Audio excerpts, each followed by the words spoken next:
Anong mensahe ang kailangang marinig ng mga Taurus sa buong week na to? Pwedeng nangyayari na itong magiging reading o mangyayari pa lang. Kung di man para sa inyo, itong magiging reading, di baka para sa someone na malapit sa inyo o sa someone na kakilala nyo mismo.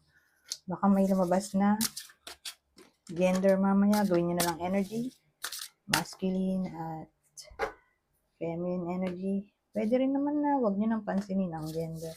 Hindi ko masasabi kung anong magiging reading, kung positive ba o negative. Depende sa kung anong mapipick up kong energy. Walang masama kung papanoorin ang sun, moon, at rising sign kasi baka alinman sa mga yan ay mag-resonate na sa sitwasyon nyo. Kaya lang sobrang laki pala nitong mga cards. Ano ba ito? Ito sa gabal tong ilaw. Madilim naman. Pag wala. Ayan, ganyan na lang. Ito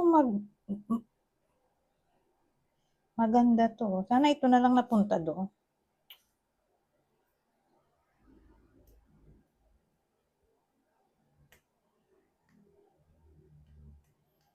Kasi parang ang dating nag-start na kayong makaalis sa drama o anything na delubyo o problem na lang in general dito sa part na to. Maganda ko i-clarify natin. Okay? Bago ako mag-proceed dito sa Empress. Ano ba yung nangyari? Na problema in the past. Okay?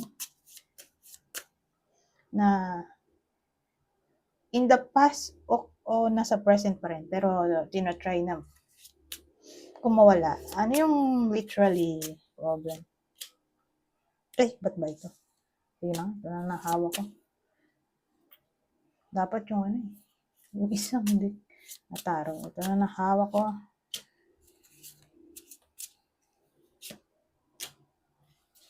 So, lalaki yung bida natin. O ito yung tinatry ng iba sa inyo na kalimutan o mag-move on.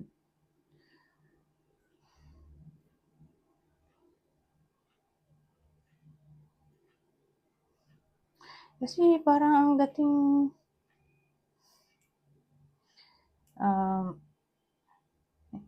yung main problem ay communication. Siguro hindi sila madalas nag-uusap o nagkaroon ng no contact o ghosting in general. Pwede rin na pera ang pinag-awayan. Kung di literally pera, ay power struggle. So may someone na controlling o abusive.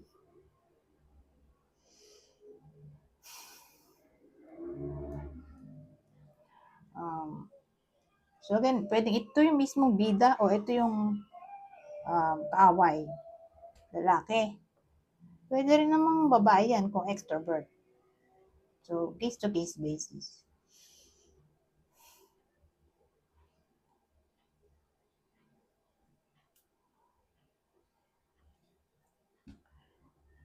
Ibang case ay, pangatlong possible scenario ay nagkaroon ng bullying when it comes to body figure o body figure. Kasi meron tayong bear. Malaki kasi yan, di ba? Malaki katawan. Ito meron tayong bird.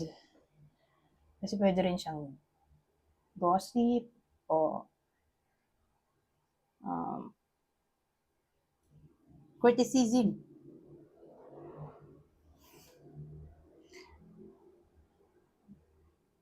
Kumbaga, kinikriticize yung katawan. Pwedeng ito yung nagkikriticize o siya yung nakaka-receive ng criticism. So again, tatlo yung scenario natin ha. So kunin nyo lang yung sa tingin nyo applicable sa inyo o dun sa kakilala nyo. So again, pwede rin career. Ano ba yung sinabi ko? Ay, nakalimutan ko. Ano ba yun?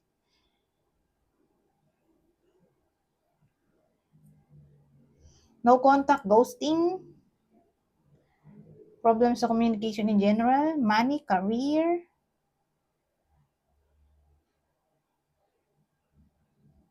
yung pinagawayan, pwede rin. Yung pangatlo, masyadong critical sa figure. Nagmukha na siyang bullying.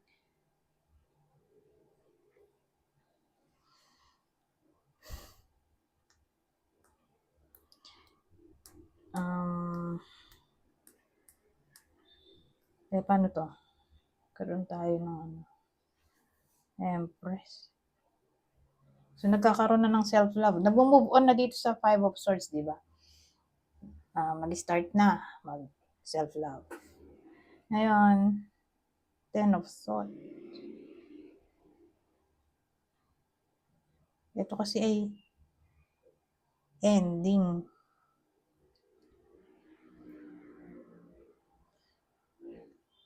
So, yung ending natin ay yung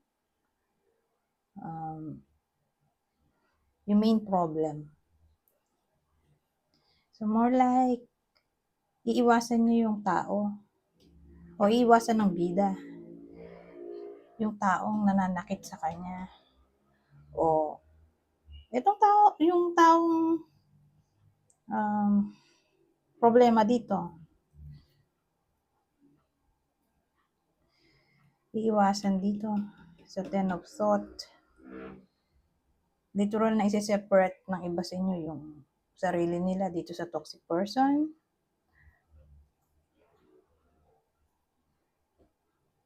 At mag-go within sila.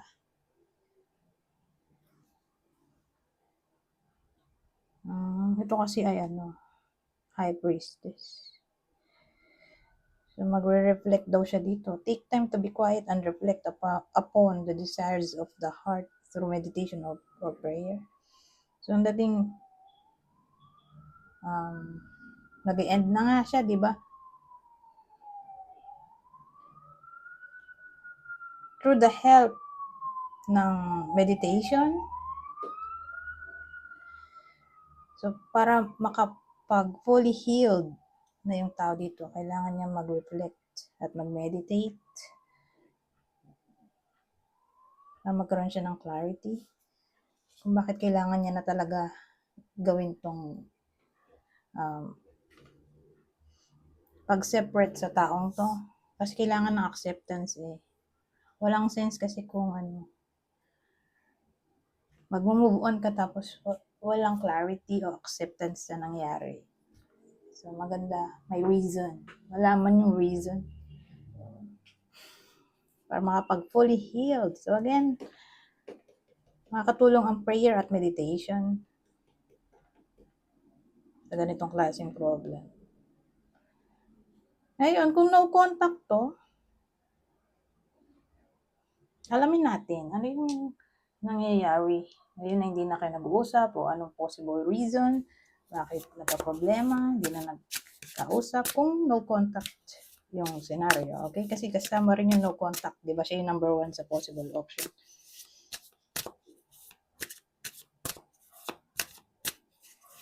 Pero more like no contact na to kasi parang nangyayari na sa iba sa inyo. Nag-start na silang mag-move on, mag-start ng new life. But anyways, tingnan natin. Whether nangyayari na to o mangyayari pa lang. Tingnan natin anong makukuha natin dito. Ang mensahe mula dun sa person nila. Hindi na nila nakakausap nowadays. I knew I was losing you. But I didn't do anything to fight for you. Alam daw niya na nawawala na yung bida sa buhay niya. Pero wala siyang ginawa para paglaban siya. I know that you may not feel for me as I feel for you. Alam daw niya na hindi sila pantay ng nararamdaman. Mhm.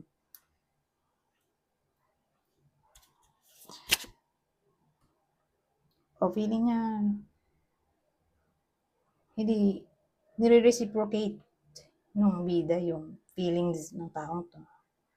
A person ng iba sa inyo.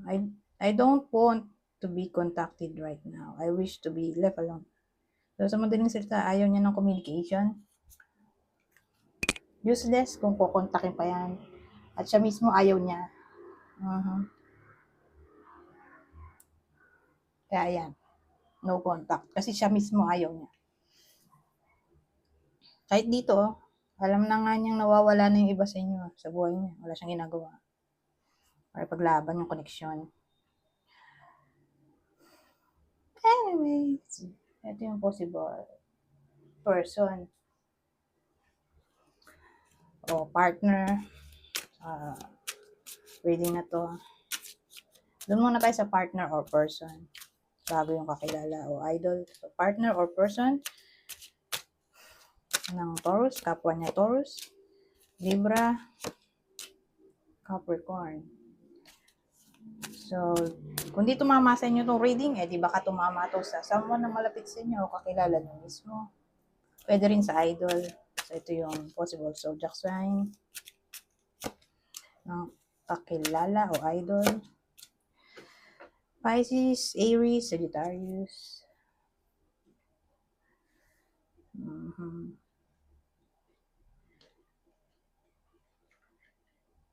Ito. Tayo dito. Ano pa masasabi nito? Ibang senaryo. Madalas hindi sila nagdurugtong. Pero posible pa rin naman magdugtong. Pero madalas nga hindi.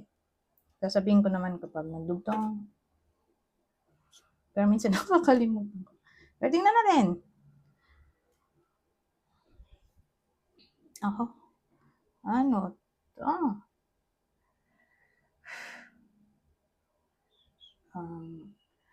So sa 1 week na to, expect natin na may someone na magiging unpredictable o prone sa gulo. So, paano naging prone sa gulo? Masyado siyang controlling, manipulative, opinionated, sarcastic. Ano to parang may power struggle. So, pag may power struggle, gusto niya siya lagi nasusunod. O baliwala sa kanya yung opinion ng iba sa inyo. Gusto niya nga, siya lagi panalo. So, yun yung pwedeng problem. Nakaharapin ng iba sa inyo sa ibang tao. Okay? Sa loob ng 1 week na to. Beware sa possible arguments o power struggle in general.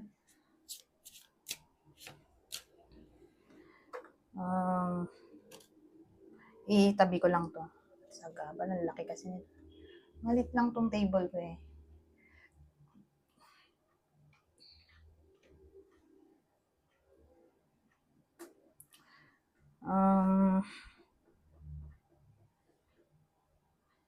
ano to? So, ang dating sa akin, sa loob ng 1 week, may chance ng jealousy. Whether nangyayari na to o mangyayari pa lang, ito yung magiging problem ng iba sa inyo. In general na yung jealousy, friendship, sa ka-workmate, relationship, sa magkakapatid, magkamag-anak, basta jealousy, ay pwedeng maging problem nga. Pero kung problem na siya, existing na tong problema. As in, nangyayari na. Doon may pagbabago. Okay? Kung wala pa, at di pa nga nangyayari, doon siya magiging problem.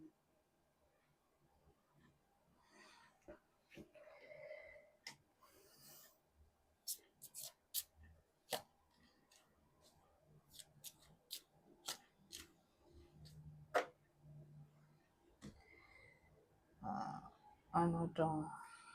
Mhm.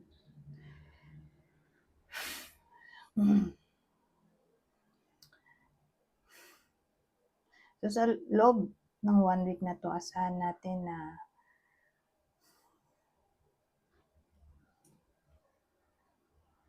may mga tao nagpo-procrastinate.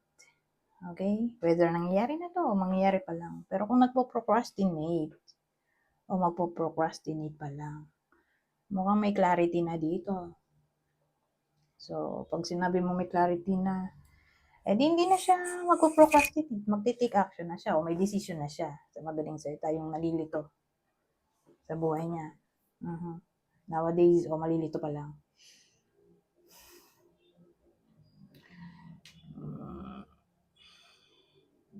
Ibang case,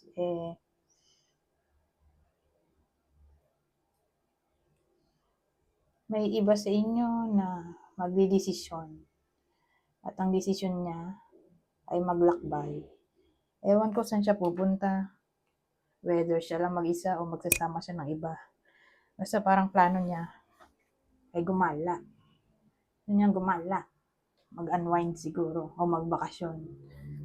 So may someone na gustong umalis, maglakbay, o mag-explore ng something new. Ganyan. O mag-unwind in general. O pwede rin namang may someone na gusto mag-try ng something new. Okay? O mag-explore o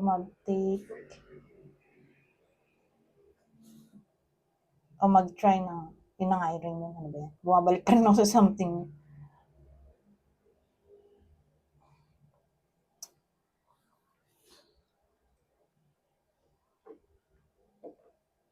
So, yun ang somewhat new begin. Anyways, ito na uli. Yung spread. Dito sa deck na to.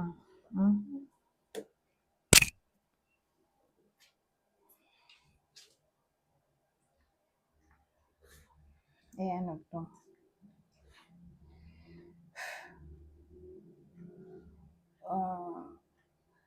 Ganito parang may someone na gusto niya mapag-isa. Gusto niya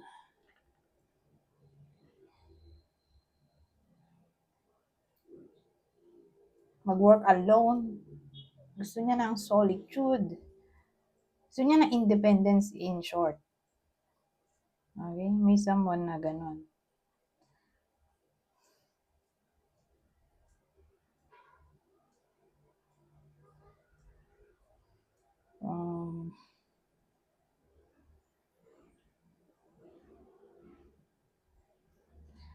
Ngayon, may ibang case din na, di ba may jealousy kanina?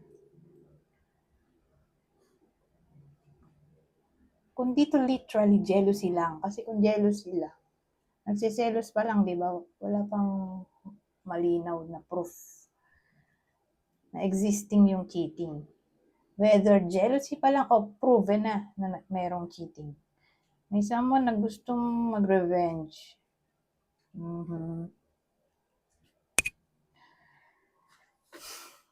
Anyways, ito na tayo dito sa dulo. Ito na yung last deck ko. So, sa part na to, babasahin ko na lang para mabilis. Okay? Kunin nyo lang yung info na sa tingin nyo ay fit sa inyo. General advice na to for the whole week.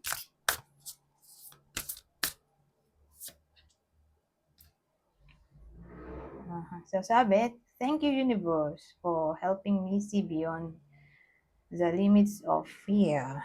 Thank you for expanding my perceptions so that I can see what is the highest good. Ito. My fearless freedom lights up the world. At ang huli,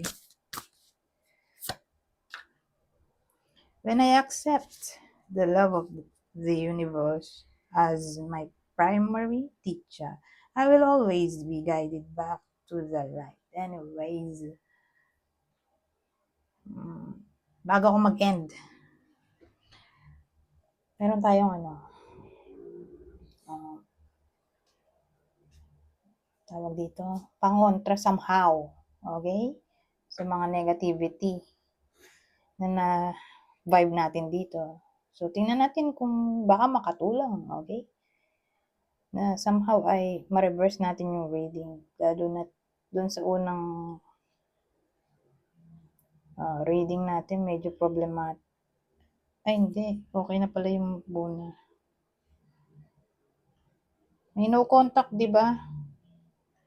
Tapos nagmo-move on na yung tao. Doon sa unang reading natin, at least may ginagawang action yung bida. Pero sa mga negative, na na-pick up kong energy dito dahil sa dami ng mga sinabi ko, hindi ko na rin maalala. So, ito yung pwede natin pangontra. Okay, kung relasyon, at gusto nyo ng healing, okay? Ito, makakatulong tong rose quartz. Pero kung gusto nyo na mag-attract din, halimbawa, ayaw nyo na sa karelasyon nyo at gusto nyo na ng bago, ito, makakatulong din to pang-attract ng new lover. So again, ito ay rose quartz. Ito ay anting-anting. So pag sinabi mo anting-anting, di natin masabi yung kanyang power. Okay? Pero who knows? Baka makatulong to. Ito kasi somewhat magical stuff. Kaya,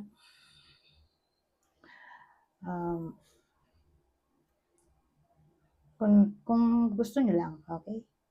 Pero the way I view it, itong mga anting-anting, talisman, tinutulungan niya tayong i-boost yung ating mental powers na para bang kapag naniwala ka na para sa ganito to, ganito ganyan, kung baga, dahil sa power of mind, nag-create tayo ng somewhat miracle. So, para siyang faith in general. So, ganun ko siya i-view. Okay? Ito, baka makatulong din to. Selenite. Pang move on. Nakalimutan ko na yung... Maraming meaning kasi. Yun lang naalala ko. Pang move on, move forward. Ito, self-love. Ano ba to? Lace agate. Pink lace agate. Self-love naman to. Hindi ko sure kung pang-attract din siya ng love. New love.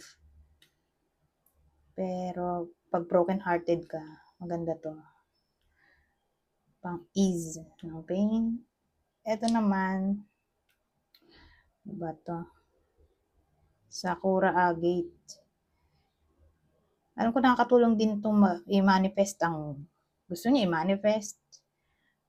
Pwede rin siyang pang-nurture ng feelings.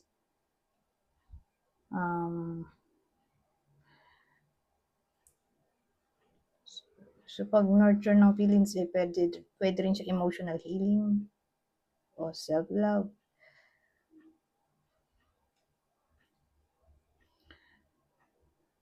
So, lahat ng itong mga batong to ay pang emotional healing. Kaya lang marami nga siyang meaning. So, sa dami, hindi ko na malala. Pero kayo na maghanap sa internet. Pero, in general, itong mga to ay makakatulong sa emotional healing. Okay? So, kayo na bahala kung anong trip nyo dyan. Pwede naman isa lang bilhin nyo. Pero kung akong tatanungin, mas okay to. Rose quartz. Okay? So, kung ano sa tingin nyo ang trip nyo o kaya ng budget, hindi naman siya sobrang mahal.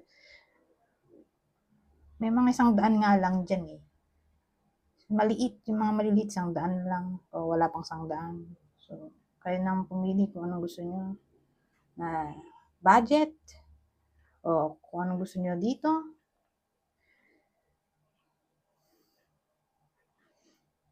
Ayan yung unang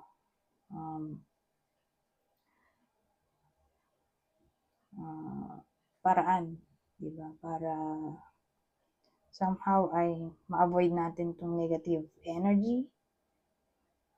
So, kung walang budget at di naniniwala sa mga ganito, kasi kanya-kanya tayong paniniwala, di ba? Kung ayaw niyan, meron pa. Prayer. Okay? Yun pa rin ang the best tool, prayer. Parang di nabibili, di ba? Dadasal na lang. Pangatlo, candle lighting. Kaya lang baka makasunog. Kaya medyo alanganin ako dyan sa candle lighting. Pwede naman din yun. Kaya lang, baka nga makasunog. So, bahala na kayo.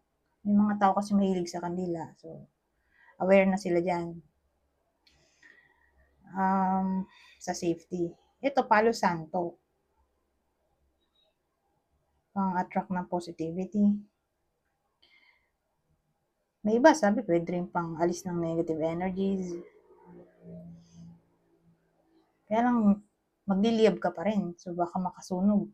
Paano kung may alaga kang mga hayop o anak na baka paglaruan, baka makasunog. Kaya itong dalawa, candle at Palo Santo, medyo alanganin ako. Pero kayo nang bahala kung anong trip nyo. At ang huli na pwede kong ma-advise ay may pang-anim pa pala. Pang-5 ay maglinis ng kwarto o ng bahay, pang linis din ng energy, di ba? Kaya maganda kung maglinis ng bahay, pang taboy ng negative energies. At ang huli na pwede kong maisip ay maggupit ng buhok o mag-transform ng sarili, pati thought, transform ng sarili. So, yun yung 6 na ways na sa tingin ko ay pwede makatulong sa iba sa inyo para matanggal ang negative energies dito sa reading, lalo na kung sa tingin nyo ay tumatama sa inyo at gusto nyo ng improvement.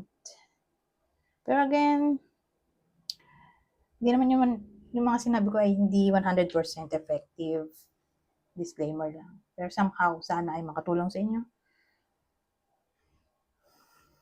Anyways, hanggang dito na lang. Goodbye. For now.